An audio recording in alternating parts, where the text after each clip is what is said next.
J'aimerais que tu arrêtes de me dire cette phrase-là quand on est né pour un petit pain. C'est pas fait pour moi, ça. Ça ne me convient pas. On m'a même critiqué lorsque j'ai fondé le Club d'investisseurs immobiliers du Québec en 2001. On m'a critiqué de donner mes trucs. Je leur répondais, alors, je ne donne pas mes trucs, je les vends. Tu as des locataires qui te signent un contrat de 12 mois, comme quoi ils vont faire affaire avec toi pendant 12 mois, par contrat. Alors, pour moi, c'est des clients. Je ne m'attirerai pas des faveurs du TAL, mais je m'en fous. Ils sont responsables, donc à moi, de beaucoup de problèmes financiers. Au nom de toutes, je pense au nom des gens qui écoutent, les investisseurs, les futurs investisseurs immobiliers, je te dis merci pour tout ce que tu as fait. Aujourd'hui, je suis accompagné d'un homme qui a eu un rôle de pionnier en immobilier au Québec. C'est un visionnaire. C'est essentiellement le père fondateur de l'éducation immobilière ici au Québec. C'est une inspiration pour une multitude de générations d'investisseurs immobiliers. Monsieur Jacques Lépine, enchanté. Bonjour, ça fait plaisir. Merci de m'avoir invité. Je vais juste commencer par dire que c'est tout un honneur que vous soyez sur mon podcast et j'ai beaucoup de respect pour tout ce que vous faites en immobilier. Pour qui vous êtes, j'ai beaucoup de respect. Bien, merci beaucoup. C'est un honneur pour moi aussi d'être ici. Alors, tu es une vedette montante et j'aime ça collaborer avec ces vedettes montantes-là. Si on peut aider d'une façon ou d'une autre, on est tous des formateurs en immobilier, donc on travaille dans la même industrie. Et je pense que même si on est compétiteur quelque part, on travaille dans cette même industrie-là. Et notre rôle, c'est de promouvoir l'éducation des gens pour l'investissement. Je suis d'accord. C'est très, très sage ce que vous dites. Donc, M. Lépine, vous avez acheté votre premier immeuble en 1982. Vous avez par la suite acquis plus de 1000 portes dans votre carrière d'investisseur. Vous avez formé près de 25 000 personnes, si pas plus, en immobilier au Québec. Et c'est grâce à vous si aujourd'hui, dans les années 2000, c'est même possible de devenir libre financièrement grâce à l'immobilier parce qu'avant vous, c'était réservé pour une poignée de personnes ultra riches et vous êtes comme venu démocratiser cette information-là pour monsieur, madame, tout le monde qui souhaite avancer. Puis c'est grâce à vous, c'est aujourd'hui, 40 ans plus tard, moi personnellement, j'ai pu me rendre à 200 portes à seulement l'âge de 24 ans grâce à tout le chemin que vous avez frayé pour nous tous. Bien, effectivement, j'ai été pionnier dans l'enseignement de l'investissement immobilier au Québec parce que ça n'existait pas. C'était une chasse bien gardée. Et on m'a même critiqué lorsque j'ai fondé le Club d'investisseurs immobiliers du Québec en 2001.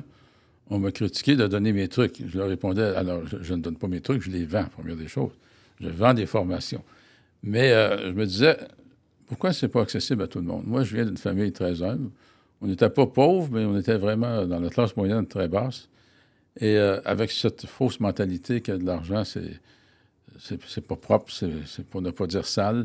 On est né pour un petit pain. Moi, ça m'a toujours intercepté de voir que ma mère me disait ça constamment, jusqu'au jour où je lui ai dit, « Maman, je t'aime beaucoup, avec tout le respect que j'ai pour toi. J'aimerais que tu arrêtes de me dire cette phrase-là quand on est né pour un petit pain. C'est pas fait pour moi, ça. Ça ne me convient pas. » Et elle a arrêté sur le champ de m'en parler. Mais ça a été difficile parce que je n'avais pas l'éducation financière. Mon père et ma mère étaient presque illettrés, ils savaient à peine écrire.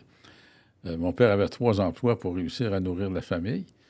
Mais on avait un de nos oncles qui était en affaires. Puis ça nous inspirait beaucoup de voir comment se fait que lui avait réussi puis que les autres n'avaient pas réussi. Fait que je me suis inspiré beaucoup de lui pour aller chercher un mindset différent de ce que mes parents... Et là, je ne veux pas blâmer mes parents parce qu'on a eu une éducation émotive et affective sans reproche. C'était parfait là-dessus. Alors, cet oncle-là nous a inspirés. Et là, j'ai commencé à lire des livres. Et surtout à l'Université d'Ottawa, où j'avais acheté une revue qui s'appelait la revue Finance. Et avec mon anglais, je venais du Rang-Saint-Ange à l'Ancienne-Lorette, tout près de Québec. Et je traduisais l'article avec mon dictionnaire à côté pour être sûr que je comprenais bien.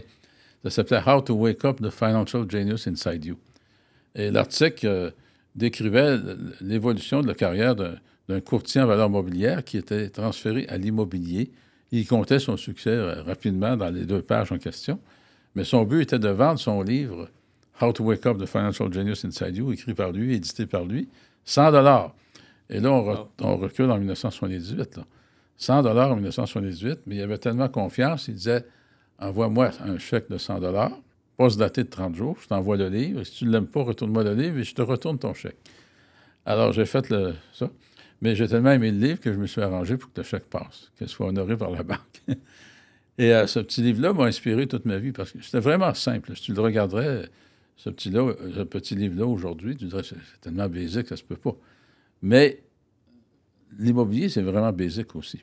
C'est basique, rien. C'est une entreprise, à sa plus simple expression, dans laquelle tu connais toutes les coordonnées ou toutes les données financières parce que tu as des locataires qui te signent un contrat de 12 mois, comme quoi ils vont faire affaire avec toi pendant 12 mois, par contrat. Alors, pour moi, c'est des clients. Et on connaît assez parfaitement les dépenses d'opération aussi. Les taxes, on les connaît d'avance. Le seul poste qu'on ne connaît pas, c'est l'entretien et réparation. Mais il y a assez d'immobilier sur la planète, dans le Québec, pour avoir des statistiques sur combien coûte en moyenne par mois, par logement, à entretenir un immeuble. Donc, ça devient extrêmement facile. C'est pour ça que je dis c'est vraiment basique, extrêmement facile, lorsque tu te connais le moindrement, d'avoir des revenus et dépenses et de faire des projections financières et d'aller chercher ton financement. Merci du partage. Puis c'est incroyable, tu sais, le fait qu'un livre dans un journal, tu sais, il a fallu que tu le fasses quand même. Oui. Puis c'est inspirant. Puis je pense juste, avant que je te pose ma première question aussi, au nom de toutes, hein, je pense au nom des gens qui écoutent, les investisseurs, les futurs investisseurs immobiliers, je te dis merci pour tout ce que tu as fait. En 1982, vous avez acheté votre première propriété en 1982. Et dans ces années-là, l'immobilier, c'était pas aussi valorisé, c'était pas aussi connu. Qu'est-ce qui vous a donné la conviction que l'immobilier, c'était la voie à prendre pour vous? Bien, il y a eu deux points décisionnels. Quand je suis arrivé à l'Université d'Ottawa en 1969, on recule dans le temps, et je me cherchais un logement autour du campus. Et il y avait des tours et des tours à Ottawa, puis aucun logement de disponible. Alors, je me disais où je vais rester, mais ce qu'il y avait dans mon arrière-tête, dans ma tête, c'était il y a des propriétaires derrière tout ça. Et si tous les appartements sont loués, ils doivent s'enrichir quelque part. Alors, c'est vraiment un raisonnement de base, mais logique à la fois. Et le deuxième point, c'était cet article-là, quand j'ai acheté le livre How to Wake Up, The Financial Genius Inside You. Alors là, ça a mijoté pendant quelques années, jusqu'à temps que je termine mes études universitaires et que je sois dans le rat race. Et que je me tente du rat race, je dis, regarde, je ne passerai pas ma vie comme ça. Là. Et c'est là que j'ai ressorti mon livre, je dis, ça commence aujourd'hui. En fait, c'est en 1983. 1983 que vous avez fait votre première acquisition. C'est ça. 1983. Parfait, merci beaucoup. Bien, imagine, 1983, juste pour le bénéfice de tous les auditeurs, un 5 logements, mon premier immeuble, en 1983, 55 000 $. Combien ça vaut aujourd'hui, en 2024, un 5 logements? On s'entend peut-être pour 800 000. Fait que même si je l'avais payé trop cher à ce moment-là, il vaut quand même 800 000 aujourd'hui. Donc, l'immobilier dans le temps, hein, l'effet se fait dans le temps dans l'immobilier. On essaie toujours d'accélérer le processus en faisant son profit à l'achat, mais même si on fait une petite erreur, le temps va nous donner raison. Il faut être capable de conserver l'immeuble assez longtemps pour faire des correctifs qui s'imposent. Puis, est-ce que vous pensez que le profit à l'achat, c'est encore une donnée qu'on peut se fier dans le marché d'aujourd'hui, le profit à l'achat? Ça va toujours être ça. Si tu ne fais pas un profit à l'achat, tu ne l'achètes pas. Qu'est-ce que ça veut dire exactement pour ceux qui nous écoutent? Qu'est-ce que ça veut dire exactement pour toi faire un profit à l'achat? C'est acheter un peu en dessous du prix du marché ou voir le potentiel d'un immeuble. Alors, exemple, aujourd'hui, en dessous du prix du marché, il y a tellement de demandes. Là, je parle en 2024. Il y a tellement de demandes qu'en dessous du marché, c'est un peu plus difficile que c'était. OK. Parce qu'on a formé tellement de gens. Il y a eu d'autres formateurs qui sont arrivés. 25 000 25 000 par mois. Plus les autres qui se sont ajoutés. Donc, lorsqu'il arrive des aubaines sur le marché, il y a une armée d'acheteurs qui arrivent sur le marché, puis des acheteurs formés. Donc, c'est une course contre la montre. Et le plus vite va gagner. Celui qui va mettre le moins de conditions va gagner. Mais aujourd'hui, la game a changé différemment. Le jeu a changé parce que il faut connaître son marché. Et connaître son marché, si tu sais que le prix du marché d'un loyer est à 1 500 et que tu analyses un immeuble dont le loyer est à 800 par mois, tu sais, automatiquement, tu vas faire un profit à l'achat. OK? Mais il ne sera pas aussi simple que c'était. Il va falloir que tu fasses de l'optimisation d'immeubles. Il va falloir que tu renégocies des baux, à la limite, racheter les baux des locataires pour vider le logement, pour faire les rénovations qui s'imposent, le mettre au goût du jour. Et enfin, en augmentant ton loyer, tu vas augmenter la valeur de ton immeuble. Donc, tu viens de faire un profit à l'achat, mais avec un petit peu plus de travail que juste acheter en dessous du marché. Mais inquiète-toi pas, parce que j'ai des exemples plein les mains. j'ai passé le midi-doigt pour te donner des noms de gens qui trouvent des aubaines sur le marché.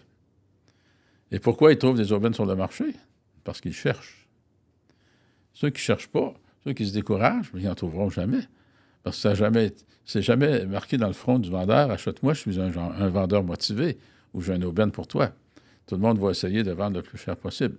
Sauf que le marché vieillit, hein, les propriétaires des immeubles vieillissent, et ce n'est pas nécessairement les successions des enfants de ces personnes-là qui veulent avoir le portefeuille immobilier. Alors, et aussi, il y a des gens qui se ramassent seuls. Alors, il y a beaucoup, beaucoup de potentiel encore, mais il faut faire des recherches, il faut faire des offres. Non, mais c'est vraiment intéressant. Puis justement, c'est le fun de voir que, c'est le fun de voir que vos stratégies fonctionnent à toutes les époques. C'est juste qu'on doit les adapter à chaque époque, tel que le profit à l'achat.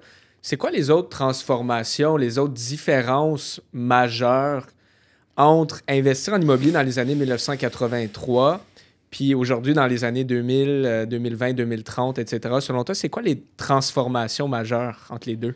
La grosse transformation majeure, c'est le financement. Le financement. Alors, si on recule en 1983, les preneurs de décision des institutions financières n'avaient pas nécessairement les compétences qu'ils ont aujourd'hui. OK? Je peux donner plein d'exemples. En 1984, le taux du marché, le taux d'intérêt est monté à 24 %. Alors là, je commençais déjà à être un peu connu dans les caisses populaires de la région de Québec. C'est bon signe ou pas, ça? C'est bon signe. Pour moi, ça a été un bon signe parce que là, on m'appelait. Ils venaient de reprendre des immeubles parce que le monde n'arrivait pas. Ils avaient payé leurs immeubles chers. Le taux d'intérêt augmente. Alors, la valeur des immeubles a diminué. Ils ont fait beaucoup de reprises. Là, les banques m'appelaient. On vient de reprendre tel immeuble. Va le voir. Fais-nous une offre. On va te financer à 100 %. Alors, aujourd'hui, c'est très peu probable qu'une institution financière te finance à 100 %. Ensuite, il y a eu la crise de 1991 où le marché s'est écroulé. La bulle immobilière a éclaté et c'est parti. Ça a diminué de 50 % du jour au lendemain. Je me souviens très bien, j'étais là la veille, les journalistes disaient « achetez des plex, achetez des plex ». Et le lendemain, le marché des plex s'écroule, sans avertissement. C'est quoi qui a causé ça? Ben, c'est la surenchère, c'est l'excès de confiance, parce que c'est le principe du voisin gonflable. Je venais d'acheter un immeuble, mon chum vient, il faut que je vienne de faire de l'argent avec, il va faire comme toi, sans rien connaître. Donc, c'était devenu purement spéculatif. Il y avait un gros taux d'inflation, tu avais des taux d'intérêt élevés, tu avais une forte demande pour le produit immobilier, donc tout le monde achetait simplement un produit spéculatif parce qu'il disait dans 3 mois, dans 6 mois, dans 1 an, je vais le revendre plus cher. On sait très bien que ça peut pas, un marché comme ça ne peut pas continuer tout le temps. Et c'est ce qui est arrivé. La bulle a éclaté et là, du jour au lendemain, c'est le principe de la base de l'économie, l'offre et la demande. Du jour au lendemain, il n'y avait plus de demande. Donc, s'il n'y a plus de demande, qu'est-ce qui arrive avec le prix des immeubles? Il n'y a plus d'acheteurs. Donc, on va baisser les prix pour essayer de les vendre, Et les banques ont fait une gaffe énorme à ce moment-là, c'est que lorsqu'arrivait le temps de renouveler le terme des prêts, la valeur des immeubles était en dessous du solde hypothécaire. Mm-hmm. Donc, les banques ont dit, on ne peut pas te prêter autant, l'immeuble vaut moins que ce que tu nous dois. Donc, ils allaient en rappel de capital. Les gens étaient incapables. Donc, ils prenaient les clés puis ils mettaient ça sur le bureau du banquier. Voici, moi, je ne suis pas capable. Alors, ils se sont ramassés avec un inventaire immobilier à tel point que le département de contentieux des banques s'est chargé de liquider eux-mêmes. Ils ne donnaient plus aux courtiers, ils les liquidaient par eux-mêmes. Donc, ils ont décuplé le personnel, si ce n'est pas plus. Jusqu'au jour, en 1998, là, ça a commencé à s'estomper. Mais ceux qui avaient les liquidités, ils ont été capables de faire d'extrêmement bonnes transactions en rachetant des banques pour les soldes en dessous des soldes hypothécaires. Alors là, en 1998, ça a reparti. Là, en 2002, là, ça a parti en fou et c'est pas arrêté encore. Ça continue. Anciennement, un cycle immobilier durait 17 ans, anciennement. Ça fait pas si longtemps que ça. Mais aujourd'hui, on dépasse le 17 ans. On dépasse le 17 ans, parce que de 2002 à 2024, ça fait 22 ans, puis le marché ne s'est pas vraiment écroulé nulle part au Québec ni au Canada. Facilement explicable, là. Pourquoi, ouais? Le Québec était sous-évalué par rapport au reste du Canada, et le Canada sous-évalué par rapport au reste du monde. Deuxièmement, notre système bancaire est, selon moi, le meilleur système bancaire au monde. Okay? Il est très solide. On critique les banques. Oui, c'est correct de les critiquer, mais de l'autre côté, c'est correct qu'ils soient conservateurs comme ça parce qu'ils protègent notre argent. Quand tu fais du profit, tu le laisses à la banque quelque part. Donc, on protège notre argent. Fait que c'est bon qu'ils aient rajouté des critères pour se consolider, pour solidifier tout ce système bancaire-là. Alors, pour répondre à ta question, c'est le système bancaire qui a changé, les taux d'intérêt, mais principalement les preneurs de décisions bancaires qui ont rajouté des critères et par-dessus critères. Alors, je me souviens très bien, au début, j'allais pour faire un prêt, OK, donne-moi une copie des baux, copie de la police d'assurance, puis ton offre d'achat. Ça s'arrête là. Il n'y avait pas de valeur économique. Non, la valeur marchande, c'est tout. Le financement était fait en fonction de la valeur marchande, du moins pour les petits immeubles. Ouais. OK? Alors, bien, c'est sûr que même, écoute, je me souviens très bien, j'achète un 9 logements à Limoilou sur la 3e avenue, je le paye 95 000, la banque me rappelle 3 jours après, OK, on pourrait te financer 105 000. Bon, OK, c'est de même, ça marche. Là, je cherchais des immeubles, j'en cherchais, on me finançait plus que le prix que je payais, parce que c'était sur la valeur marchande à ce moment-là. Alors, puis vous le payez moins cher. moi, je payais moins cher. Fait que je sortais du donateur avec de l'argent dans mes poches. Puis, tout à fait légalement, c'était proposé par eux autres. Mais à partir de 91, là, on a rajouté des critères. On a mis la valeur économique, OK, qui se mettait peut-être dans les gros immeubles, dans les petits immeubles, ça n'existait pas. Donc, on a rajouté la valeur économique. On a rajouté un ratio de couverture de la dette. C'est-à-dire que ta dette doit être couverte par un profit qui vaut d'environ 20 1,4, 1,2, 1,20. 1,25, 1,1, dépendamment des critères qui sera ton prêteur. Donc, on venait de rajouter deux données. Et la troisième donnée, on va te prêter sur le plus bas entre le prix payé et la valeur économique. Donc, en rajoutant ces 3 critères-là, bien, c'est sûr qu'ils ont rendu l'accès à la propriété beaucoup plus difficile, mais ils ont consolidé beaucoup, de sorte que ce qui s'est passé en 91, avec une reprise d'immeubles à ce point, c'est peu probable que ça arrive aujourd'hui. Encore moins aujourd'hui, depuis 2020-2021, qu'on a rajouté le programme APH Select, le CHL, que moi-même, je décriais comme un attrape-nigo, mais qui a permis, malgré tout, de sauver la situation financière de beaucoup de petits investisseurs qui ont pris pour acquis que le 2 % c'était le taux pour la vie. Alors que si tu recules historiquement, 2 % c'est exceptionnel. Mais si tu pars de 2 % tu montes à 6 % c'est 3 fois plus de taux d'intérêt. Donc, tes projections financières n'étaient pas faites en fonction de 6, étaient faites en fonction de 2. Donc, quand tu arrivais le refinancement, tu fais quoi? Alors, il fallait qu'il y ait un assouplissement. C'est là que l'APH Select a donné beaucoup d'oxygène d'une certaine façon, mais c'était un couteau à 2 tranchants. T'sais. À la limite, tu peux financer à 95 % et amortir jusqu'à 50 ans. Alors, si tu es financé à 95 %, ton cash flow, il tombe nul. Ta capitalisation de ton prêt devient tellement lente que c'est quasiment presque non considéré. Donc, il te restait juste la plus-value. Mais la plus-value est contrôlée là aussi, parce que si tu prenais l'APH Select à 95 % tu ne pouvais pas augmenter tes loyers plus que ce que la SCHL recommandait. Si tu prends l'abordabilité. Oui. Alors, là, mais si tu arrives à un pépin majeur, tu n'as aucun pouvoir d'emprunt, tu es déjà au top, tu ne peux rien faire. Ta seule alternative qui te restait, c'était de vendre. Alors, mais malgré tout, ce programme-là a sauvé beaucoup, beaucoup de gens. Il disait, sauve qui peut, je vais regarder mon immeuble, on verra dans le temps. Vous parlez, c'est tellement intéressant ce que vous dites, M. Épine, vous parlez de la bulle, le cycle immobilier, hein, parce que c'est ça, l'immobilier, c'est un cycle, oui. C'est des cycles, puis c'est cyclique, et vous avez passé à travers beaucoup de cycles. Oui. Et vous mentionnez que la raison pourquoi, là, on est rendu sur 22 ans, on a dépassé de 5 ans la moyenne de ce qu'un cycle peut durer. C'est quoi, selon vous, l'impact du tribunal administratif du logement sur le marché immobilier québécois? Écoute, je ne m'attirerai pas des faveurs du TAL, mais je m'en fous.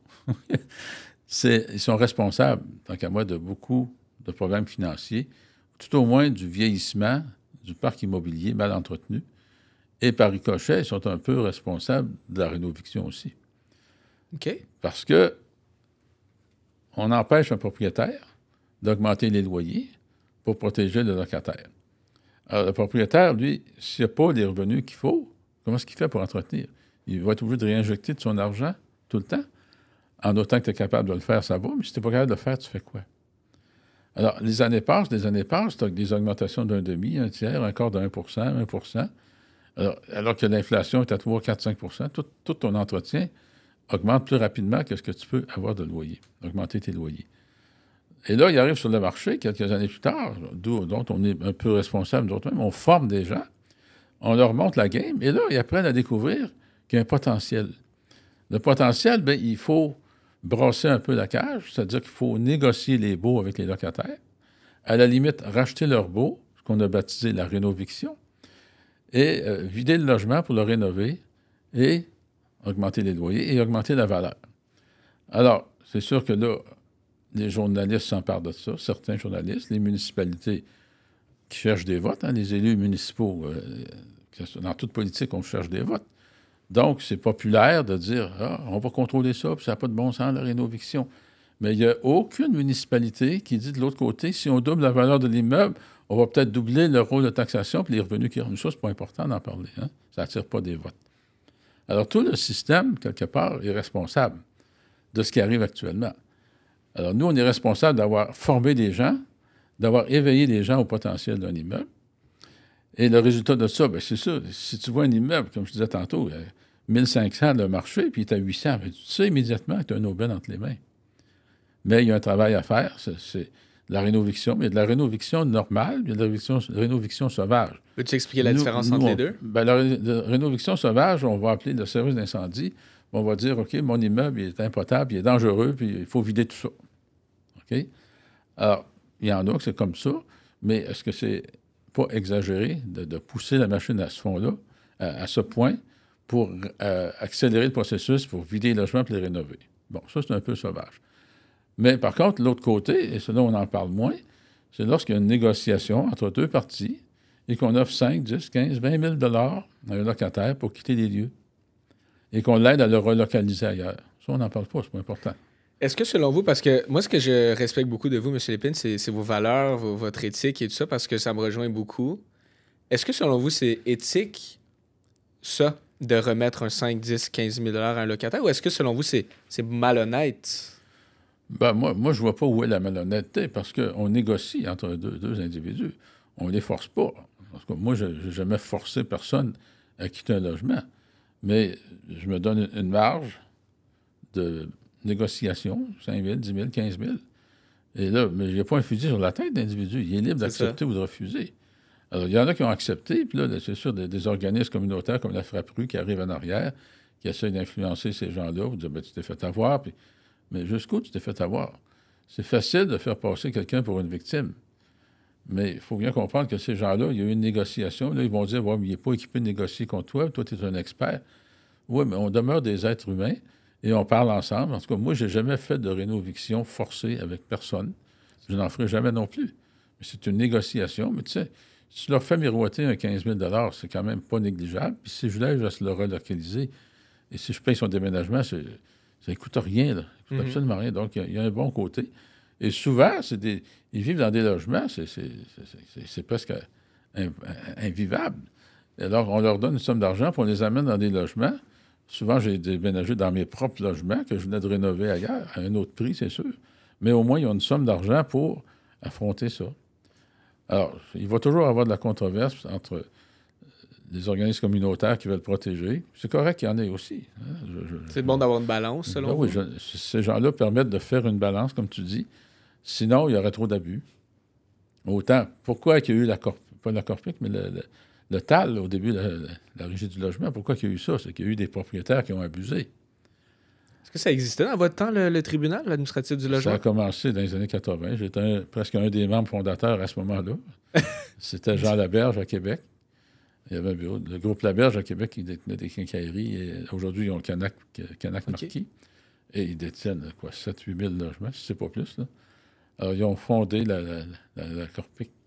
La Corpic. La Corpic. Pour contrer le tribunal du logement. OK, c'est eux qui ont fondé la Corpic. Oui. Ils se sont mis avec quelques propriétaires. Ils ont fondé la Corpic. Puis aujourd'hui, la Corpic, c'est très représentatif. Hein. Ah, mais moi, je suis abonné à la Corpic. J'adore la Corpic. Puis, est-ce que, selon toi, la Corpic, qui est la corporation là, des investisseurs immobiliers qui soutient les intérêts des investisseurs, est-ce que vous croyez qu'elle a un impact sur la politique? Ouais, pardon? Oui, c'est majeur. Ouais? Excusez. C'est majeur parce que sans la Corpic, qui suis-je, moi, pour aller contrer le gouvernement? Au début, j'avais 30, 40, 50 portes. Qui suis-je? Est-ce qu'ils vont m'écouter? Alors, quand la Corpic arrive et qu'il représente 25 000 propriétaires, ils ont un poids différent que si tu y vas indépendamment. Et pourquoi le Pourquoi le gouvernement écouterait la Corpic? Ben, il met de la pression. Il met beaucoup de pression. Ils sont présents. Puis, étant donné que tu représentes 25 000 propriétaires, c'est quoi, 100 000, 200 000 logements? Alors, là, ils ne peuvent pas négliger des gens de la Corpic. Puis les gens de la Corpic, ils font du lobbying d'une certaine façon, mais ils le font bien, ils le font proprement. Et ils ont aidé. Si on avait pas eu la Corpic, là, le tribunal, le TAL, ça serait encore plus fort qu'il l'est aujourd'hui. Pas vrai? Ouais. Et même moi, j'ai influencé, il y a une dizaine d'années, on voulait faire la réforme du Code des procédures civiles du Québec. Et dans ça, on voulait donner 3 mois de plus lorsqu'un jugement était rendu pour évincer un propriétaire. Alors là, je viens d'arriver en Floride, puis une nuit, je souffre d'insomnie, je me lève, je vais écrire au ministre. J'ai écrit une lettre au ministre disant que, Monsieur le ministre, je pense que vous faites fausse route avec votre programme parce que... Le ministre Bertrand. Oui, c'était le ministre Bertrand à ce moment-là. Je dis, écoutez, vos conseillers, ils pensent qu'on est tous des propriétaires de 700-800 logements, mais c'est le contraire.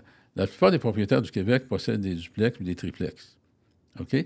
Ils sont des bonnes personnes, ils ont une relation avec le locataire, ils vont tolérer 1 mois, 2 mois, 3 mois, jusqu'à temps qu'ils demandent l'autorisation à la Régie du logement d'expulser le locataire. Donc, on est rendu à 5-6 mois. Là, il n'y a pas de loyer là, qui rentre. Et là, vous donnez 3 mois, 4 mois de plus pour les expulser. Ça n'a aucun bon sens. Vous allez vous ramasser avec des faillites, des gens qui ont tout mis leur épargne pour acheter un petit immeuble, pour s'assurer d'une vieillesse ou d'une rente parce que l'État ne sont pas capables de payer ce qu'ils ont besoin. Et là, vous mettez des bâtons dans les roues. J'ai envoyé ça au ministre, mais j'ai envoyé ça à ma gang. Leur demandant, envoyer la même lettre au ministre. La même exacte. La même lettre. Ça a fonctionné, parce que là, son courriel est devenu débordé. Les journalistes, j'étais sur la plage en Floride, les journalistes m'appelaient, c'est quoi ça, M. Lépine, écrivez-nous ça. À un moment donné, le ministre lui-même m'a appelé. On a compris, dis à ta gang d'arrêter de m'écrire. OK, c'est une vraie histoire, là, ça. Oui, c'est vrai. Wow. Alors, on a réussi à influencer. Et il ne faut pas avoir peur d'aller aux barricades. Vous savez, la société nous encourage à fermer nos gueules, à être tranquille chez nous, puis dérange pas, puis... mais il faut faire le contraire. On ne peut pas laisser l'État décider parce que l'État, c'est qui l'État? C'est pour être tous nous autres. On est élus du monde, mais est-ce qu'ils font toujours ce qu'on a de besoin? Alors, si on ne dit pas un mot, ils vont passer ce que les autres pensent. Alors moi, j'aime mieux dire mon mot. Et je ne me gêne pas pour dire le TAL, il fait fausse route. La Ville de Montréal, elle fait fausse route. Ça prend 2 ans, 3 ans, des fois, avoir un permis. Ça n'a aucun bon sens. Aucun bon sens. C'est une lourdeur administrative. Si vous aviez, mettons, à parler directement à l'État, au gouvernement, c'est quoi des choses que vous leur diriez qui devraient changer, surtout dans le domaine du logement, de l'immobilier au Québec? Là, on vient de modifier l'imposition sur les gains de capital. Bon, ça, c'est un découragement à l'investissement. Alors, selon moi, c'est sûr que je n'ai pas les chiffres de l'État en main, mais un entrepreneur, c'est un entrepreneur. Plus tu vas y laisser de l'argent, plus il va entreprendre d'autres choses. On a la fausse idée que l'entrepreneur fait juste dépenser. Il ne fait pas juste dépenser. La plupart des entrepreneurs qui ont de l'argent, c'est parce qu'ils épargnent leur argent, ils réinvestissent leur argent. Et ceux qui commencent à dépenser, souvent, c'est en fin de carrière. La majorité, c'est en fin de carrière, puis ils ne le montrent pas trop. Mais si tu veux encourager l'entrepreneurship, dégage un peu d'impôts et laisse-les réinvestir. En réinvestissant, ils vont créer des emplois, ils vont créer de la richesse, ils vont créer quelque chose. Moi, ça serait la première chose que je regarderais, le système fiscal. Mais on a tellement faim, on est tellement endetté, ça part de la Révolution tranquille, où le peuple québécois était d'origine française, soumise. Les premiers pionniers qu'on envoyait ici, c'était quasiment des prisonniers de la France. On les amenait ici, regarde, il y a du bois, il y a des animaux, arrange-toi, construis-toi des bois, des maisons en bois, puis il y a des animaux, tu peux te nourrir. Alors, on a appris à se débrouiller de même, puis là, quelques années plus tard, arrivent les Anglais avec de l'argent, et c'est eux autres qui ont pris possession de tous les commerces qu'il y avait. Et là, je ne dis pas ça de façon raciste ou ségrégation, c'est la réalité. Alors, c'est pour ça que tu vois toutes les compagnies qui avaient des entreprises étaient d'origine anglaise. Et le peuple québécois travaillait pour ces entreprises-là. Pour ces entreprises-là. Et là, dans les années 60, la Révolution tranquille, là, on commençait à s'éveiller. Au lieu de faire juste un petit compte d'épargne à la Caisse populaire, peut-être qu'on peut faire du placement en bourse, du placement immobilier. Alors, les mentalités ont changé. Les gens voulaient se faire élire. Alors, pour se faire élire, il faut leur donner des mesures sociales. Donc, on a commencé à créer les déficits d'opération, des déficits budgétaires, pour donner à la population ce qu'elle demandait, basés sur des calculs actuariels, dont le taux de naissance était de 3 ou 4 enfants par famille. Et soudainement, le taux de naissance tombe à 1,1, 1,2. Donc, il en meurt autant qu'il y en est. Et là, on a un système qui est basé sur un déficit budgétaire. Donc, on croit que nos enfants futurs à venir, nos petits-enfants à venir vont payer ça. Mais il n'y en a pas. Il n'y en a pas assez. Alors là, on a payé des déficits sans bon sens. Et il faut accroître la source de revenus du gouvernement. On ne se reproduit plus, on meurt. Donc, il nous reste quoi? Il nous reste l'immigration.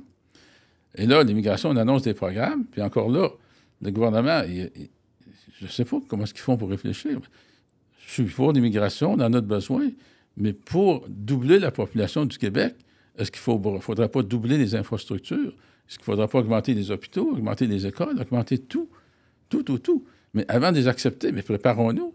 Là, on les accepte. On fait des immigrants mendiants, parce qu'il n'y a pas assez de jobs tout d'un coup, et itinérants, parce qu'il n'y a pas de logement pour eux autres. Alors, c'est catastrophique ce qu'ils font là. C'est mal planifié. Je trouve que les gouvernements planifient mal. Pourtant, ils ont tous les spécialistes et les études nécessaires, mais pour gagner des votes politiques, qu'est-ce qu'ils sont prêts à faire? C'est ça l'interrogation que j'en arrive toujours à me faire. Mais c'est évident. Ça arrive 500 000 personnes ici l'année prochaine. Là. Tu vas y mettre où? On est déjà en crise du logement. Nous-mêmes au Québec. Oui. Alors là, OK. Au Québec, on a accueilli 60 quelques mille. On est en crise du logement. On n'a pas de place à les mettre. Là, il faut construire. Mais pour construire, ça prend des infrastructures. Des infrastructures, ça ne se fait pas en criant lapin. Faire des rues, ça coûte 1 million, 2 millions du kilomètre, je ne sais pas trop. Et le temps pour le construire. Il faut dézoner, il faut faire ci, il faut faire ça, il faut demander des permis. Alors, les permis, c'est long aux municipalités parce qu'il y a beaucoup d'étapes à franchir, mais ça n'en finit plus. Alors, comment trancher dans tout ça? Je ne sais pas parce que je ne vois pas. La Ville de Montréal, ils sont pris avec 31 syndicats différents. Quand il arrive le temps de négocier des conventions collectives, c'est un enfer de négocier avec 31 syndicats. Et on a tellement donné à la population, je ne dis pas que c'est pas mérité, là, mais on a tellement donné à la population qu'il y a un prix à toutes ces choses-là pour se faire élire quelque part. Je me souviens des années 70 avec le Front commun où les 3 syndicats se sont mis ensemble. Les 3 chefs syndicaux ont été mis en prison parce qu'ils ont refusé de collaborer quelque part, d'arrêter des grèves ou quoi que ce soit. Donc, ils les ont mis en prison. Mais tu sais, le gouvernement a cédé. Puis aujourd'hui, bien, il y a quelqu'un qui paye pour ça. On n'a pas les enfants qu'on pensait avoir. On n'est pas capable d'avoir l'immigration qu'on voudrait avoir. On baisse le seuil, mais de 500 000 à 365 000, on n'a pas plus d'infrastructures, d'hôpitaux, d'écoles et de tout ce que tu veux. C'est tellement intéressant ce que vous dites. Tu sais, parce que là, il manque d'infrastructures. Puis comment ce problème politique-là, de plus haut niveau, impacte les investisseurs immobiliers que vous et moi, on forme, par exemple? Écoute, moi, je te donne la version des faits. Mais c'est sûr que si j'étais en poste au gouvernement, où la population demande, il faut que je donne, quelque part. Et il faut que, pour donner, il faut que j'aie des revenus. Et mon seul moyen d'avoir des revenus, c'est d'augmenter les impositions et les taxes. Si je ne suis pas capable d'imposer directement aux revenus, je vais changer les taxes. Si le fédéral ne peut pas tout fournir, il transfère les responsabilités au provincial. Et la même chose, si le provincial ne fournit pas, il transfère aux municipalités. Mais le end user, c'est qui? C'est toutes nous autres, la population. Que la taxe vienne du fédéral, du provincial ou du municipal, je paye. Alors aujourd'hui, au Québec, il nous reste combien sur chaque dollar gagné dans nos poches réelles? Peut-être 30 sous. 30 cents. C'est pas beaucoup, là. Tu as l'impôt sur le revenu qui peut aller jusqu'à 52 %, les taxes sur ta maison, taxes municipales, scolaires, des taxes de vente, des taxes de ci, ça n'en finit plus. Les droits spéciaux, les droits ci, ça n'en finit plus. Alors, la solution, tu ne peux plus enlever à la population. Tu ne peux pas enlever ce que tu as donné. Donc, ça prend des sources de revenus. Et encore là, faut-il avoir une immigration qui va produire tout de suite? On a besoin ça prend une immigration un peu humanitaire, ça j'en conviens, mais ça va prendre une immigration qui rapporte tout de suite. Donc, ils arrivent avec de l'argent et qui vont produire immédiatement soit un investissement dans les entreprises, ou au moins sont capables de s'autosuffire.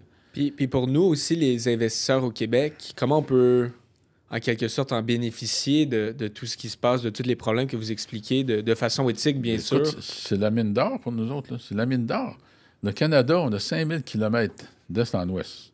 On a combien de milliers de kilomètres du sud au nord, du nord au sud? Donc, on a de la place. On est 40 millions sur cette grande... On est le deuxième plus grand pays en superficie au monde. Alors, de la place, on en a. La réserve d'eau douce, on en a plein. Une des plus grandes réserves d'eau douce au monde. On loge tout dans le sud du pays à peu près, parce que c'est un peu froid, plus tu montes, plus c'est froid. Mais là, il arrive tout d'un coup le réchauffement de la planète. Bon, la bande du sud va être peut-être affectée, mais il reste qu'on va avoir de plus en plus de terres agricoles développables au fur et à mesure qu'il va faire moins froid dans le nord. Donc, de la place, on en a. OK? On a le meilleur système démographique de démographie au monde, un des meilleurs, en tout cas. Même si on critique, même s'il y a des petites lacunes, on a un bon système. On a un bon système bancaire.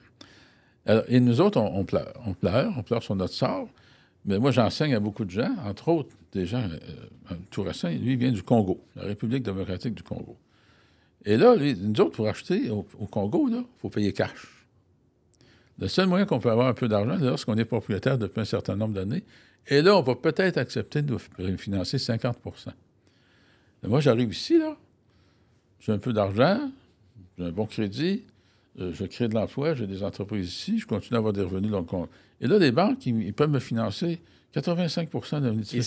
Ici. Ouais. Pour eux, c'est le Klondike. C'est la mine d'or. C'est tout ce qu'il y a de possible, imaginable et réalisable encore ici. Mais nous autres, on a un peu cette mentalité-là de critiquer, mais il faut se mettre face aux faits, face à la réalité. On est dans la meilleure place au monde actuellement. C'est mieux encore que les États-Unis. Les États-Unis, on dit, les États-Unis, c'est les États-Unis, c'est différent. OK? Ils sont armés. Hein? Ils ont juste changé le cheval pour un auto. Il n'y a aucune différence dans ma tête. J'aime beaucoup aller aux États-Unis, mais vivre là, y investir, c'est une autre chose. C'est peut-être une terre encore promise, une terre d'opportunité, mais la terre promise, tant qu'à moi, c'est plus le Canada. Puis c'est quoi votre opinion sur le fait que... Parce que moi, j'ai fait beaucoup de recherches, je veux croître mon parc immobilier. Là, comme je vous dis, je suis près de 200 portes au Québec. Je veux investir... j'ai aussi une propriété en Roumanie, où est-ce que ma famille vient, que je vous avais dit. Puis là, je veux croître dans le reste du Canada. Puis tu sais, tu regardes, par exemple, dans le GTA, dans le grand centre de Toronto, puis un 12 logements, tu sais, c'est comme pas en bas dans des marchés tertiaires là, de l'Ontario. Là. C'est pas en bas de 2,5, 3 millions de dollars. C'est quoi, selon toi, l'impact? Qu'est-ce qui cause ça, premièrement? Puis deuxièmement, c'est quoi l'impact, selon toi, du fait qu'au Québec, on a une langue française qui peut peut-être pas attirer des investisseurs internationaux ici au Québec, mais plus ailleurs au Canada. C'est quoi, selon toi, tout l'impact de la langue française au Québec versus le reste du Canada sur l'immobilier? C'est pas tellement l'impact de la langue française, c'est l'impact du Code civil au Québec. On n'a pas le même droit que le reste de l'Ontario. Exemple, pour trouver un courtier sur des marchés dispensés au Québec, c'est extrêmement difficile. Extrêmement, il y en a beaucoup moins. Tu traverses en Ontario, ils courent après toi pour t'offrir des services. Alors qu'ici, c'est différent. Alors, il y en a de l'Ontario qui s'est installé ici, mais ils n'ont pas réussi à avoir de clients, donc ils ferment parce que l'AMF est très autoritaire, puis on a des règles strictes. Et le Code civil... L'autorité des marchés financiers, oui. Oui, l'autorité des marchés financiers. Et tu as beaucoup d'entreprises de l'étranger qui ne veulent pas faire affaire au Québec, mais même sur des cours en immobilier, ils refusaient de me livrer au Québec parce que c'était trop difficile de récupérer leur argent s'il y avait un problème quelconque. Alors, je faisais livrer à mon condo en Floride pour avoir le cours ici au Québec.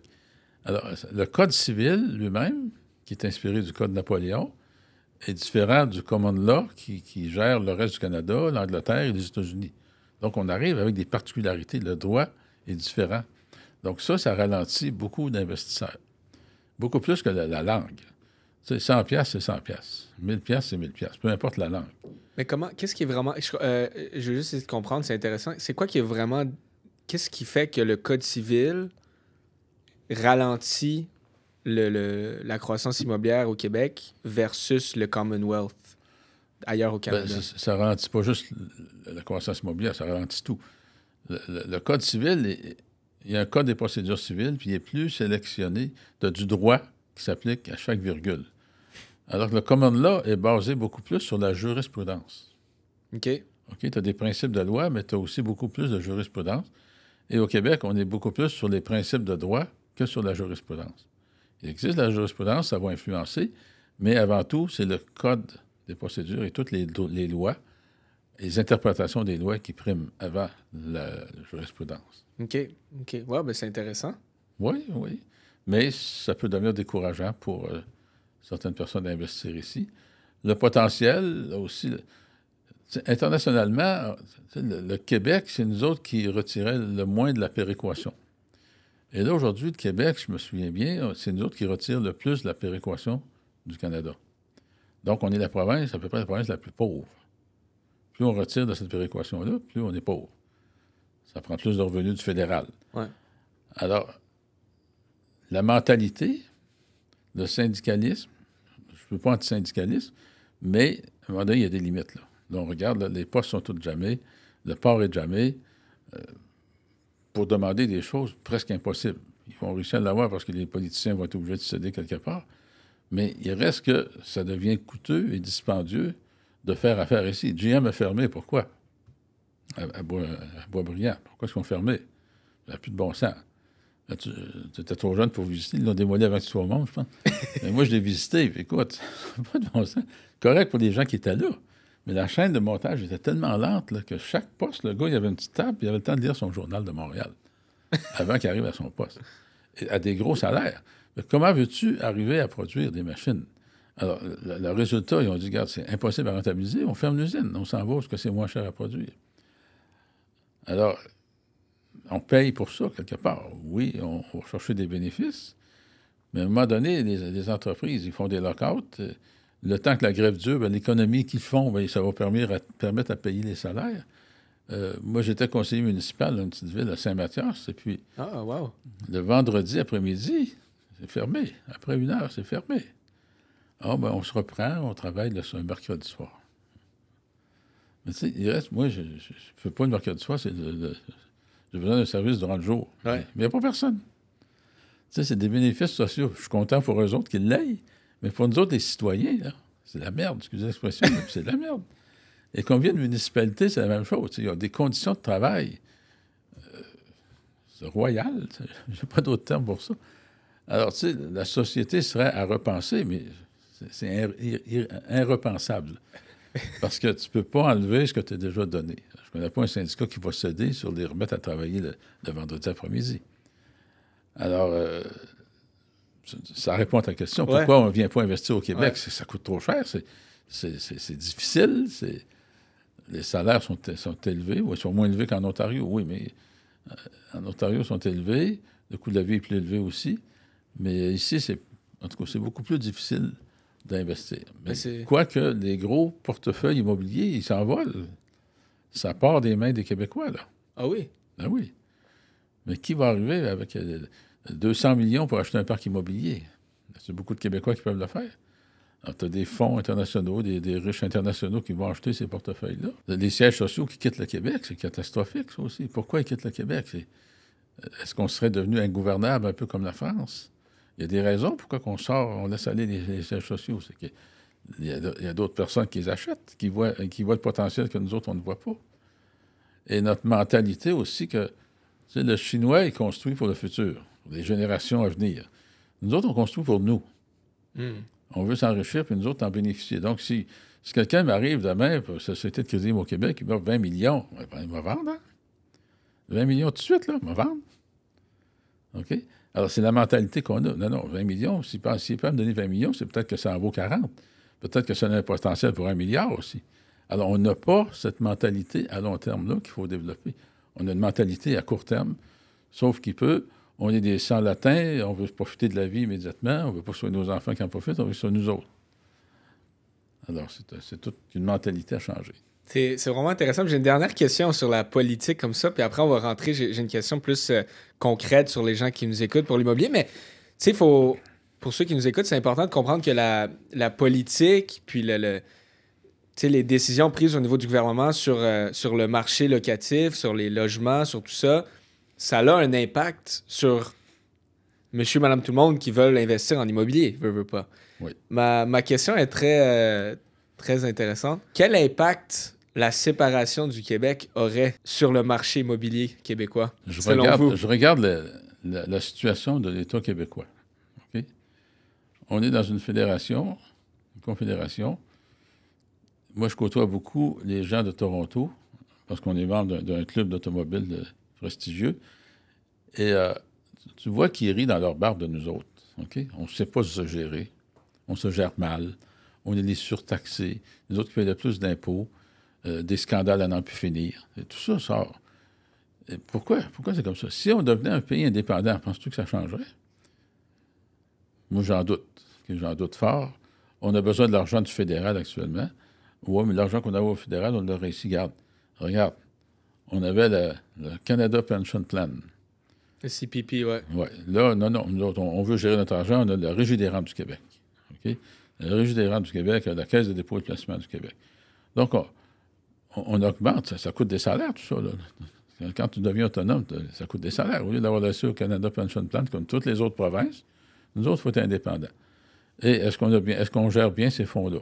Des fois oui, des fois non. Mais il reste qu'il y a une infrastructure dispendieuse. On n'est pas un pays, mais on a un ministère de l'immigration. Bon, parce qu'on veut avoir plus de francophones possible pour protéger la langue française. Mais il y a de l'argent là-dedans. Là. Ça fait une infrastructure, ça fait un ministère, ça prend des employés, ça prend tout. Alors, on duplicate. Qu'est-ce qu'on n'aurait pas nécessairement besoin de duplicater? Et c'est pour ça qu'il y en a qui disent, bien, regarde, on a déjà tous ces systèmes-là, on pourrait être indépendant. Mais honnêtement, moi, je regarde l'État, je l'ai vu évoluer depuis les années 60, je suis né en 1948, et je regarde cette évolution-là. J'ai aucune démonstration qu'on sera capable de s'autogérer. J'ai aucune démonstration de ça. C'est sûr qu'il y en a qui vont être controversés de ce que je dis là. Ils vont me traiter de tous les noms, mais vous avez droit à vos opinions, j'ai le droit à la mienne aussi. Mais moi, mon observation fait qu'on a beaucoup de difficultés à se gérer. Le système de santé, qui était un des meilleurs au monde, est rendu un des pires. Pas parce que les médecins ne sont pas bons, mais c'est des manques de planification. Ça va prendre... Obligatoirement, ça va prendre un étiquette modérateur, parce que, écoutez, quand on a mis l'assurance maladie en place, on avait une carte d'assurance maladie, pas de photo. Donc, n'importe qui pouvait prêter sa carte à n'importe qui d'autre, puis clic, puis il se faisait soigner. Il y avait un paquet de gens d'autres pays qui s'emmenaient ici, puis ils prenaient la carte de son frère, de sa sœur, puis ils se faisaient soigner gratuitement. Et là, on a dit, il faudrait peut-être mettre des photos. Tu sais, c'est toujours des choses élémentaires de même. Ça a l'air insignifiant, ce que je te dis là, mais combien ça a coûté à l'État de soins de santé à des gens qui n'étaient pas résidents ici? Là, on va dire, oui, c'est la minorité. Mais oui, mais une minorité. Moi, là, si j'ai une business, là, puis que je me fais voler, même l'infime minorité, il reste que c'est plus du profit que j'ai dans mes poches, que je vais payer de l'impôt dessus, puis que je vais réinvestir. Alors, oui, l'argent du gouvernement vient de nous autres. Il faut qu'elle soit bien gérée et bien distribuée partout. Alors, il y a plein de petits détails comme ça. L'état de nos routes, c'est affreux. Il y a des véhicules que je ne me sers pas ici parce que l'état des routes est trop affreuse. Je vais la déboîter au lieu de bien rouler. Pourtant, je paye, puis l'argent s'en va où? Les soins de santé, bien là, je vais au privé parce que c'est trop long. Il faut que j'appelle le médecin. Il faut que j'appelle un moment bien précis au début du mois pour être capable d'avoir un rendez-vous pour lui. Parce que là, son horaire est là. Moi, si je suis malade, c'est pas dans le mois suivant, quand il va voir son autre horaire, c'est tout de suite. On va aller aux urgences. Oui, il va aller passer 24 heures aux urgences. Le temps de mourir avant qu'il me soigne. Alors, tu sais, je suis très critique envers l'État, mais on est obligé de constater qu'est-ce qu'on a à constater. C'est une faillite totale sur tous les points. Wow. Mais c'est intéressant, puis je pourrais continuer de parler avec vous sur ça. Longtemps. Je vous ai dit, dormez dans nos bureaux. On va continuer la partie 2 demain. Tu couperas au montage. Non, on va rien couper. C'est vraiment intéressant ce que vous dites. C'est vraiment intéressant. Rentrons... juste... Revenons dans l'immobilier. Oui, revenons dans... Mais ça a un impact sur l'immobilier, ce qu'on a discuté. C'est ça ta question. Est-ce qu'il y a un impact sur l'immobilier? Je t'ai répondu. Ben oui. Puis merci pour votre bonne réponse élaborée. C'est quoi qui différencie un bon investisseur immobilier d'un moins bon investisseur immobilier, selon vous? Le bon investisseur immobilier va prendre sa business au sérieux. Que ce soit un seul logement, tu es en entreprise, tu es en affaires. Donc, tu as des revenus, tu as des dépenses d'opération, tu as des dépenses de financement pour avoir un profit net. Alors, mieux tu vas gérer, plus tu vas assurer ton succès. Alors que la majorité du monde qui écoute les émissions comme Flip This House, Flip That House, Flip Houston, Flip Montréal, c'est de la poudre aux yeux. C'est des experts, ils ne nous disent pas que c'est des experts. Mais là, ils achètent des immeubles, ils les revendent avec un profit, avec des exemples qui sont hors réalité pour nous autres. Changer une cuisine pour 1000 $, essaye pas de faire ça ici, tu ne seras jamais capable. Tu sais, les chiffres sont non comparables. Et ils mettent ça facile. Puis de l'autre côté, ils font des émissions comme Proprio en otage. C'est totalement ridicule de faire. C'est pas ça l'immobilier. Ça arrive dans quelques cas, mais c'est pas ça l'immobilier. Tous des propriétaires qui se font prendre en otage par des locataires. Si c'était le cas, il n'y a pas personne qui voudrait être propriétaire. Il n'y a pas une banque qui accepterait de prêter ça. Alors, un bon propriétaire, il va gérer son entreprise, peu importe la quantité. Alors qu'un mauvais propriétaire, lui, il achète un immeuble, puis il dit au locataire, dérange-moi pas, OK? Dérange-moi le moins possible. Moi, tout ce que je veux, achète-moi pas, je veux juste le profit quand je vais revendre. Bon, ça, c'est un mauvais propriétaire parce que c'est des humains qu'il y a derrière ça. C'est des humains qui payent un loyer, donc il y a une loi, un service après-vente. Tu as une entreprise, donc tu dois contrôler tes dépenses. N'importe quelle entreprise, là, tu dois contrôler tes revenus, contrôler tes dépenses et contrôler tes frais de financement pour avoir le plus de profit net possible. C'est une entreprise, donc il faut que tu l'optimises au maximum. Alors, c'est ça la différence entre un bon et un mauvais. Le bon va s'en occuper, puis le mauvais va dire « achète-moi pas, dérange-moi pas, je veux rien savoir ». OK, c'est intéressant. Puis je vous ai entendu souvent dire, monsieur Lépine, vous avez dit un des plus grands pièges, c'est que les gens achètent, veulent grandir tellement rapidement leur parc. C'est quoi que vous avez à dire en lien avec ça? Bien, là, tu fais appel, tu fais rapport aux acheteurs motivés. Okay, on cherche des vendeurs motivés. Mais il y en a qui deviennent des acheteurs motivés. Et ça, c'est une maladie. Hein? C'est vraiment une maladie. On ne pense qu'à acheter le nombre de portes. Alors, on achète. Mais on oublie que dans toute entreprise, peu importe la catégorie, tu as une phase d'expansion. Obligatoirement, il faut que tu aies une phase de stabilisation. Une fois que tu es stabilisé, tu repars en expansion et stabilises. Mais tu peux partir de A à Z du jour au lendemain. Et là, eux autres, là, bien, ils ont de la misère. Là. Actuellement, ils ont beaucoup de misère parce qu'ils ont acheté, puis ils ont acheté. Ils se ramassent le 1er juillet, 50, 60, 80 locataires à changer. Méchant job, là. Les visites, les baux, les changements de locataires. Et en plus, ils ne rénovent pas. Ils n'ont pas le temps, ils achètent. Ils n'ont pas le temps. Pas le temps de rénover. Je ne pas. Moi, j'achète. Je cherche des blocs, puis je cherche des blocs. C'est une maladie. Il n'y a pas de nom à cette maladie-là, mais c'est vraiment maladif. Et tous ceux qui font ça, mais souvent, ils se ramassent de A à Z, mais ils tombent à moins triple A. Ils sont tellement dans le trou, excusez l'expression, là, qu'ils perdent tout. Puis pourquoi, c'est quoi qui crée le fait qu'ils vont tellement vite puis ils repartent à moins triple A? C'est le goût, l'appât du gain rapide. L'appât du gain rapide, moi j'ai 200 portes. Mais écoutez-moi bien, c'est pas le nombre de portes qui compte, là, c'est la qualité de tes portes. Hein? C'est pas la quantité, la qualité de tes portes. C'est mieux d'avoir 100 portes à 250 000, 300 000 ou 400 000 que 1000 portes à 100 000. Okay? Le nombre va te faire travailler plus, ça va te faire une plus grosse organisation. Et est-ce que tu es capable, comme investisseur, de créer une organisation comme ça? Es-tu capable de vivre le stress d'avoir 10 millions, 30 millions ou 100 millions de dettes? Alors, il y a une question de personnalité aussi. Tout n'est pas fait pour tout le monde. L'immobilier, c'est pas fait pour tout le monde. C'est fait pour une catégorie de gens. Et plus tu vas être entrepreneur, plus tu vas être capable de croître. Mais la rapidité dans ça est suicidaire. Tu ne peux pas sauter les étapes de croissance, stabilisation. Tu ne peux pas. Puis vous dites fait que ça c'est dangereux, c'est comme vous dites, c'est maladif. Qu'est-ce que vous recommandez à quelqu'un, mettons, qui dit « OK, j'achète, je stabilise, j'achète », c'est ça que vous recommandez. Qu'est-ce que vous voulez dire par « stabilise »? C'est quoi, concrètement, pour un investisseur, de stabiliser son parc?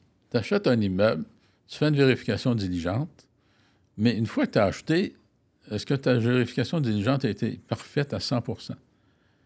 Alors, stabilisation, tu vas aller... exemple, là, on achète beaucoup pour faire de l'optimisation. Donc, le temps de ta stabilisation, c'est le temps de rénover tous ces immeubles-là pour faire croître les revenus et changer la valeur. Une fois que ton cycle est terminé, tu refinances, là, tu récupères ton argent. Là, c'est le temps de racheter d'autres choses. Mais le temps que tu fais ta croissance, tu vas prendre ton argent où? Tu vas te prendre des associés. Encore là, on pourra en parler longtemps, des associés. On va s'associer ensemble, on a un beau projet, mais on ne se connaît pas. Hein? On ne se connaît pas du tout. On va se marier ensemble, mais on ne se connaît pas. Donc, ça va faire une convention. Là, il y en a qui signent des conventions. Ouais, mais c'est bien trop dur, je ne peux pas suivre ça. Bien, crève, qu'est-ce que tu veux que je te dise? Ils viennent me voir en broyant. Bien, crève, tu fais une convention, tu ne peux pas la suivre parce que tu trouves ça trop dur. Bien, elle a été faite pour ça. C'est un divorce. C'est un mariage, tu peux avoir un divorce. Alors, les gens, ils vont trop amicalement dans des associations, alors que c'est pas du tout amical. C'est avec qui tu t'associes, avec qui tu vas te marier, avec qui... est-ce que toi, tu as 1 million en banque, puis l'autre, il y a 10 000? C'est sûr que ça arrive un problème. La chicane va pogner, c'est sûr, parce que toi, dans la convention, ça va être marqué que tout le monde doit fournir également. Mais toi, tu as 1 million, lui, il a 10 000. Il vient le temps de fournir. Il n'est pas capable de fournir plus que 10 000. Donc, il y a un conflit qui commence là.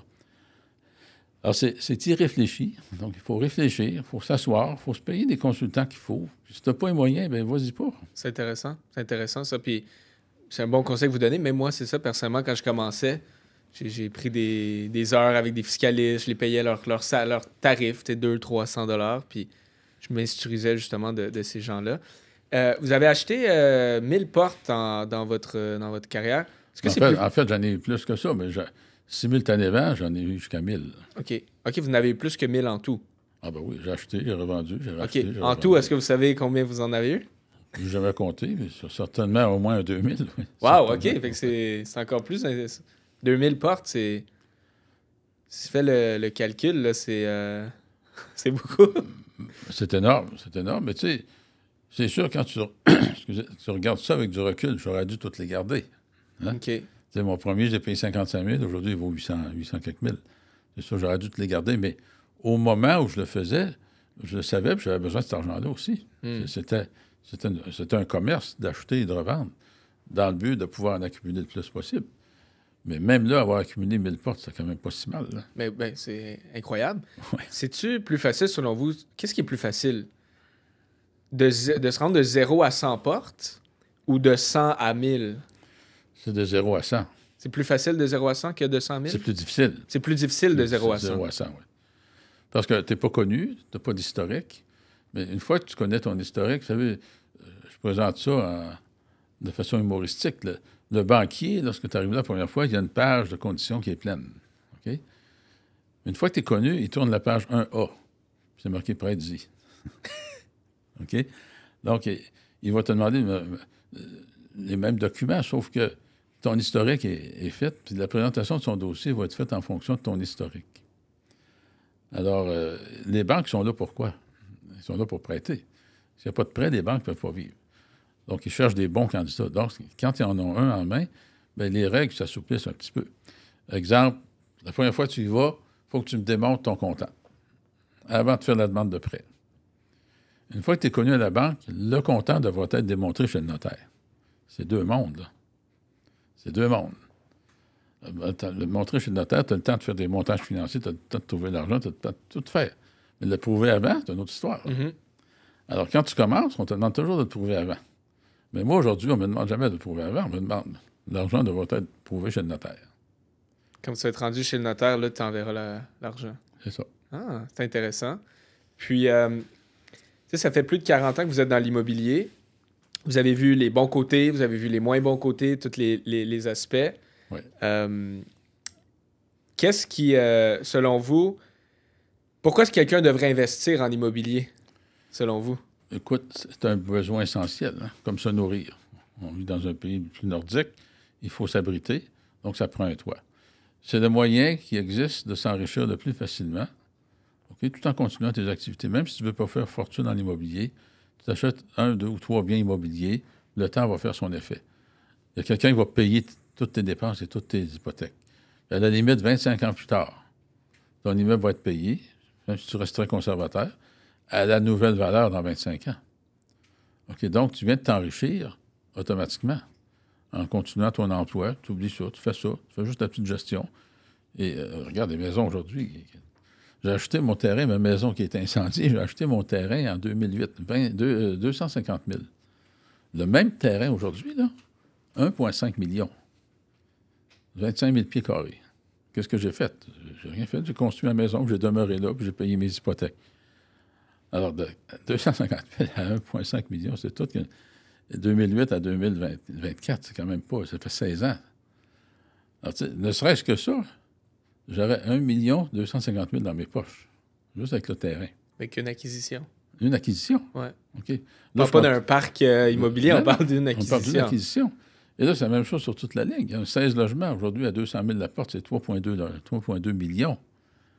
OK? Donc, s'il valait 600 000 ou 1,2 million il y a 20 ans, il vaut quand même 3,2 millions aujourd'hui. Alors, c'est un enrichissement automatique accessible à tout le monde. Wow, mais c'est bien expliqué. Puis, tu sais, vous parlez de 2008 jusqu'à 2024. Qu'est-ce que vous voyez pour l'avenir de l'immobilier au Québec? Puis je suis curieux de savoir aussi, comment vous percevez mon rôle à moi dans cette vision-là que vous avez? Ben, ton rôle à toi, comme tous les formateurs, est essentiel. OK? On crée, oui, on vend du rêve, OK? Mais on essaie de vendre la réalité aussi. On vend la richesse en bout de ligne. Ça, c'est le marketing pour essayer de vendre nos cours, ça, je suis correct. Mais on vend quelque chose. On instruit les gens. Alors que ça n'existait pas. En 1983, ça n'existait pas. C'était une chasse bien gardée. Alors, il faut instruire les gens, puis c'est ça notre rôle. Oui, on pense à l'argent, mais notre rôle, c'est d'instruire les gens pour qu'ils soient le plus compétents possible, pour être capables d'acheter dans un marché hautement compétitif et hautement inflationniste. Alors, si on n'est plus capable d'acheter tout seul, on va se mettre en gang. Les immigrants arrivent ici puis achètent en gang. Alors, organisons-nous en conséquence. On définit les tâches, on se fait des bonnes conventions, puis on va être capable d'acheter quelque chose qu'on ne sera pas capable d'acheter tout seul. Et le marché va évoluer. On avait des 1200 pieds carrés, alors 100 mètres carrés, là, c'est peut-être rendu à 80 mètres carrés. On doit densifier. Alors, pour construire à Montréal, il faut acheter une bâtisse, la démolir pour reconstruire. Alors, on va densifier, on va avoir le plus d'appartements possible dans le moins de superficie possible. Dans la même superficie, on va avoir plus d'appartements. Et avec toutes ces migrations qui vont arriver, attendez-vous à ce qu'au prix où sont les loyers, il y a 1, 2, 3 familles qui vont vivre sous le même toit, qui vont vivre ensemble. Comme ils sont habitués dans les pays. Je visitais à Miami l'hiver dernier pour acheter dans la petite Havane, Little Havana. Bon, là, tout ce qu'on a visité, il y avait 2 familles par appartement. Parce que c'était trop cher pour une seule famille. Fait qu'on devra changer notre mentalité individualiste, parce qu'avec toute cette immigration-là, notre culture va changer, les façons de vivre vont changer, les odeurs vont changer, tout va changer. Alors, adaptons-nous. Si on ne s'adapte pas, on va crever. Eux autres, ils sont habitués à ça. Fait qu'ils vont acheter de même. Ils vont vivre de même. Fait que même si tu n'as pas de même dans mon temps, bien, arrêtez de penser de même. C'est comme ça aujourd'hui. Et adapte-toi, puis vas-y en conséquence. Sinon, tu vas te faire manger la laine sur le nez. Puis, sur le dos, pas sur le nez. La laine sur le dos. Puis ça, c'est une question plus personnelle que je voulais vous poser. Avec la plateforme que j'ai, avec le momentum que j'ai, s'il y avait une chose que vous aimeriez que j'apporte à la future génération d'investisseurs immobiliers, ce serait quoi? T'assurer de ta crédibilité tout le temps. Tu vas être attaqué souvent par ta jeunesse. Tu vas t'attaquer pour dire, ben, tu vends du rêve. Alors, c'est de démontrer, un peu comme la riposte que tu m'as montré sur l'article qui est paru. Tu vas avoir à te défendre tout le temps. Mais l'honnêteté est extrêmement importante. Puis fais rien de croche parce que ça va te retomber sur le nez tout de suite. Et à l'âge que tu as, c'est quoi l'urgence? Hein? Construis-toi solidement, puis tu vas être j'ai pas de nom à donner, mais tu vas être la vedette, tu vas être la personne de référence au Québec pour l'investissement immobilier. Alors, tu pars jeune, tu as 24 ans, tu as déjà une certaine notoriété, et c'est important de protéger ta notoriété comme j'ai toujours fait. J'ai une bonne notoriété parce que je n'ai jamais rien fait de mal ni de croche. Quand j'ai parti du club d'investisseurs immobiliers, je me suis dit, je me dévoue à l'enseignement. Donc, tout le monde venait me proposer des transactions parce que j'avais un réseau d'influence pour embarquer avec eux autres. J'ai dit, non, moi, j'enseigne. OK? Je n'embarque pas. Mes deals, je les fais moi-même, puis je n'embarquerai pas avec toi parce que tu veux utiliser mes contacts pour embarquer dans tes deals que je n'ai pas le temps d'analyser. Alors, c'est de garder une base d'honnêteté. Choisis tes batailles. Tu achètes des immeubles, c'est correct. Tu en vends. Tu fais de la formation. Mais fais attention à tout conflit d'intérêts. Parce que tôt ou tard, tu vas te faire rattraper. Les journalistes, les journaux engagent des pigistes qui passent leur journée au primitif des bureaux d'enregistrement à chercher des poux.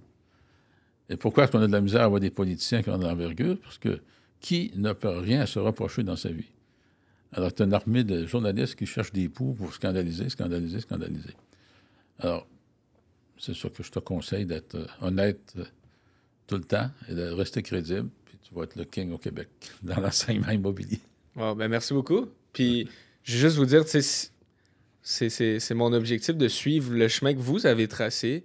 Puis, si je peux même arriver à votre cheville pour tout l'impact que vous avez eu, ce serait tout un honneur. Juste d'avoir au moins un petit impact autant que vous avez eu sur les investisseurs immobiliers au Québec, le marché immobilier, ça serait dans mon honneur. Ben, écoute, un jour, je vais m'éteindre. Alors, la relève va faire d'autres choses. Tu fais partie de cette relève-là, tu vas arriver à quelque chose de nouveau, de différent. C'est sûr que je vais toujours demeurer un peu l'initiateur de l'investissement au Québec, même quand je serai décédé, quand je serai mort, mais le nom va se perpétuer. Mais ça ne veut pas dire qu'il n'y aura pas de place pour quelqu'un d'autre, parce que mon nom va s'essouffler dans le temps, va disparaître. Il n'y a personne d'irremplaçable, y inclut moi. Alors, des gens comme toi qui partent jeunes et qui le font de la bonne façon vont prendre la relève, de sorte que mon nom ne soit même plus mentionné un jour ou l'autre. Ben moi, je peux vous garantir, je vais m'assurer que votre nom soit toujours mentionné. Ouais. Parce Merci. que, non, mais pour de vrai, je suis vraiment honoré que vous soyez ici, puis j'ai beaucoup de respect pour vous. Ben, merci beaucoup. Ouais. Merci. Alors, je le fais avec passion. Comme tu vois, j'ai un discours passionné dans tout ce que je parle. Et tout ce que je le fais avec passion, sinon je ne le fais pas. Ça ne me donne rien. C'est l'ingrédient numéro un dans toute réussite. Regarde toutes catégories confondues. Ceux qui réussissent, ce sont des gens passionnés de ce qu'ils font. Argent pour argent. Un peintre, il peinture, il peint ses tableaux, il aime ça, il est passionné, il se fout de l'argent que ça va rapporter. J'aime peindre. Un musicien, il pianote, il pratique, puis il pratique, puis il pratique, il aime ça, jouer de la musique. Ça se peut que ça le rapporte un jour, ça se peut que ça ne le rapporte pas, mais sa passion, c'est de jouer de la musique. Nous, c'est l'immobilier et l'enseignement de l'immobilier. Moi, je trouve ça très passionnant lorsque je vois 100 personnes assises devant moi, les yeux ronds à m'écouter, accrochés à mes lèvres. Et ça me nourrit moi-même et à leur donner le meilleur. Et tu sais, dans le livre Napoleon Hill, Réfléchir et devenir riche, il y a une bout qui dit plus tu vas aider de gens à réussir, plus tu vas réussir. Alors, dans toutes mes entreprises, j'ai fait ça. Comme propriétaire immobilier, j'aidais mes locataires, mes clients, à être bien chez eux. De sorte qu'avec tous les locataires que j'ai eus, j'ai été 3 fois seulement à la régie du logement, sur des milliers de locataires. Là. On parle de 2000 logements, mais j'ai eu des milliers de locataires dans tout ça. Et j'ai toujours négocié avec eux autres. Puis mon traitement de l'être humain m'a toujours bien bénéficié. J'ai fondé le club dans le but d'aider le plus de gens possible à réussir en immobilier. Sachant très bien que plus je vais en aider à réussir, plus ils vont prendre mes cours, puis plus je vais faire de l'argent. OK? À donner en donnant. Là, je fais du prêt privé, c'est la même chose. Je fais du prêt privé dans le but d'aider les propriétaires à optimiser, à acquérir ou optimiser leurs immeubles. Donc, je les aide. Mais plus je vais les aider, toujours en me protégeant, mais plus je vais faire de l'argent. Ça fonctionne. Puis justement, je pense qu'il y a une question que beaucoup de gens ont, c'est qu'est-ce que M. Lépine aujourd'hui fait? Ouais. Et je sais que vous avez la Société de crédit IMO Québec. Voulez-vous nous parler un peu de ce que vous faites et quelle valeur vous apportez aux gens aujourd'hui? Ben oui, avec plaisir. Société de crédit IMO Québec, dont le slogan « Vous avez le projet, nous avons le financement », est voué à du prêt privé hypothécaire, dans le but d'aider les gens à acquérir des immeubles parce que les conditions bancaires sont difficiles. Donc, on arrive avec une somme d'argent que s'ils ne l'avaient pas, ils ne seraient pas capables d'acheter l'immeuble. Mais par-dessus tout ça, nous, on veut s'assurer du succès de leur projet. Donc, on analyse les immeubles comme si on était pour les acheter. Et lorsque je refuse quelqu'un, puis je lui dis, je ne peux pas te financer ça pour telle raison, et je conclus, si moi, je ne veux pas l'acheter, je ne l'achèterai pas avec l'expérience et les connaissances que j'ai, peut-être que tu devrais reconsidérer ta décision d'acheter cet immeuble-là. Selon moi, il ne vaut pas la peine d'être acheté. Donc, faire affaire chez nous, on bénéficie de 40 ans d'expérience de moi, plus mes partenaires ou mes adjointes, mon associé qui est mon épouse, est associé avec moi. Et alors, ça fait 100 ans d'expérience, toute la gang ensemble, qu'on donne des conseils aux gens. Alors, notre but n'est pas de reprendre les immeubles, mais de récupérer notre argent. Donc, on fait tout en conséquence pour ne pas avoir à reprendre des immeubles. Et même si ça va mal en cours de route, bien, on embarque avec eux pour trouver des solutions au lieu de tirer sur la plug. Le plus facile sera de tirer sur la plug. Mais moi, j'en veux pas. Je veux pas leurs immeubles. Moi, je veux mon cash. Redonne-moi mon argent. Tant mieux si tu fais de l'argent. Regarde, oui, on est 15 d'intérêt, 3 de frais de dossier, mais regarde combien de profit. Regarde pas combien ça te coûte, là. Il y a une limite quand même, là. Mais je leur dis, lorsqu'on conclut une transaction, débarrasse-toi de moi le plus vite possible. Parce que si tu me gardes plus qu'une année, c'est juste moi qui vais faire du profit. Alors, on est très créatif. On va même jusqu'à financer les intérêts pour qu'ils puissent se concentrer sur la résolution de l'optimisation de leur immeuble pour le refinancer et nous rembourser. Donc, exemple, je vais enregistrer 1 150 000, mais je vais te débourser 1 million. Tes intérêts sont payés pour 12 mois d'avance. Donc, tu n'as pas à te tracasser de trouver l'argent pour me payer, c'est déjà payé. Si tu me rembourses avant, bien, je vais te devoir un crédit du nombre de mois qui n'aura pas été écoulé. Alors, on a une créativité exceptionnelle et notre but est de la réalisation des projets de nos clients et de faire des profits. Ça, c'est normal, mais pas de reprendre leurs immeubles. Alors, vous avez le projet, nous avons le financement, ça nous fera plaisir de vous recevoir. Wow! Ben c'est le fun de voir que vous êtes encore dans le domaine de l'immobilier, même 40 ans plus tard. Bien, faire du prêt privé, c'est de l'immobilier. J'analyse les immeubles comme je l'étais pour acheter, sauf que la différence du prêt, c'est que tu es payé en premier. Tu deviens une banque, hein? Donc, moi, le premier du mois, dans notre cas, c'est le 15 de chaque mois, on est payé. Okay? Je n'ai pas à attendre de revendre l'immeuble. Donc, l'inconvénient, c'est qu'il n'y a pas d'inflation. Quand je prête 1000, je reçois 1000. Okay? C'est Quand vrai. je prête 100 000, je reçois 100 000, mais c'est tout de suite.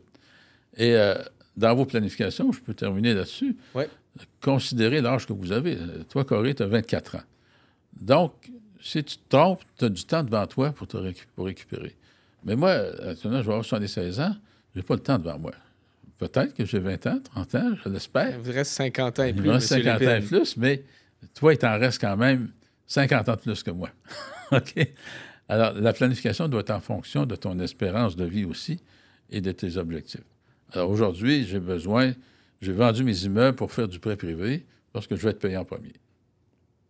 Mais si je retombais à 20 ans, je n'ai rien à foutre de gagner 3-4 millions par année.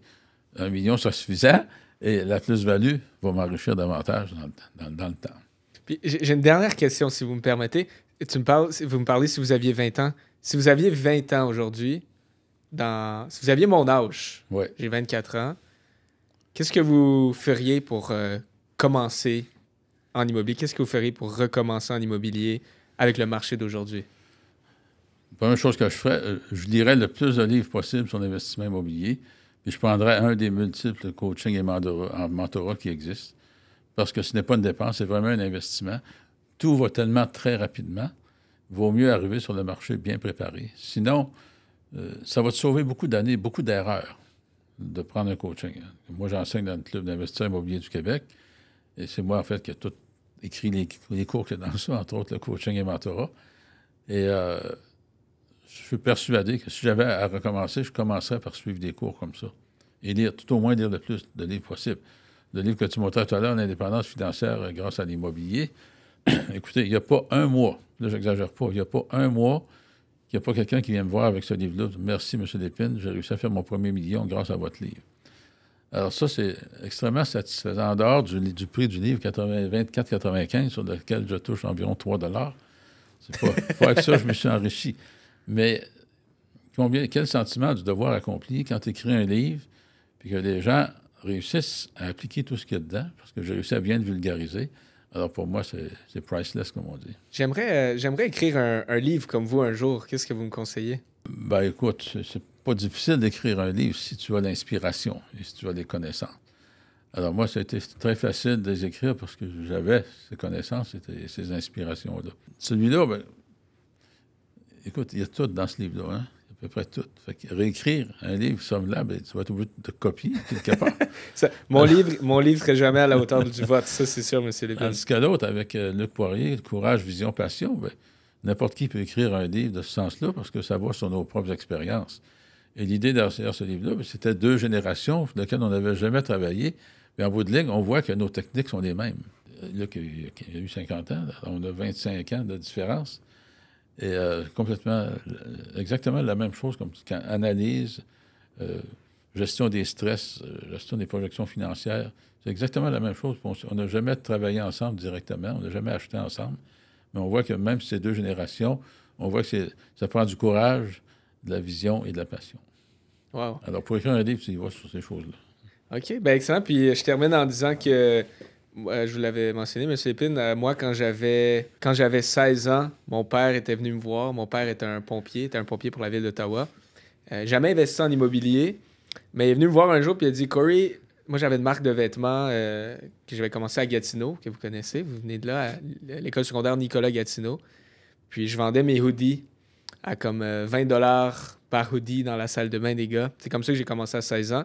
Puis j'ai apporté l'entreprise à générer 10 000 $ par mois environ à 19 ans. Puis mon père m'a dit « Corey, c'est beau ce que tu fais, mais je faisais pas de profit. Ouais. Je faisais juste des revenus. Je faisais pas de profit. » Il m'a dit « Lance-toi en immobilier. » Et le premier livre qu'il m'a jamais acheté, c'est ce livre-là. OK. Écrit par vous, M. Lépine. Et ça a complètement changé ma vie. Ça m'a donné l'inspiration à vouloir apprendre plus. Mhm. Puis j'ai suivi votre chemin que vous avez tracé pour nous tous. Oui. Et je suis vraiment fier d'être rendu où est-ce que je suis aujourd'hui. Puis je vous remercie pour tout ça. Ben, bienvenue, mais félicitations parce que tu n'es pas le jeune seul qui a 24 ans. Et combien est-ce qu'il y en a qui ne font rien, qui pensent juste à s'amuser? Là, toi, tu as pris ta vie au sérieux dès le début. Tu sembles travailler intelligemment. Et c'est ce qui manque à la plupart des jeunes, de travailler intelligemment. C'est sûr qu'on doit passer nos époques, on a tous des personnalités différentes. Mais toi, tu réussis à faire les deux, j'imagine, à t'amuser et à construire en même temps. Tu as du sens de l'entrepreneuriat au départ. Ouais. Merci beaucoup. Ça fait plaisir. Merci beaucoup d'être venu. Ben, écoutez, le profit se fait à l'achat. Ne tombez pas en amour avec la brique. Parce que même si tu dis « je t'aime », elle ne dira pas « bon et tout ». Elle n'arrivera pas. Et dans le financement, ben, vous avez le projet. Nous avons le financement. À bientôt tout le monde. Il va falloir qu'on fasse une deuxième partie à un moment donné. Là. Ça me fera plaisir. Merci, M. Lépine. Ça fait plaisir.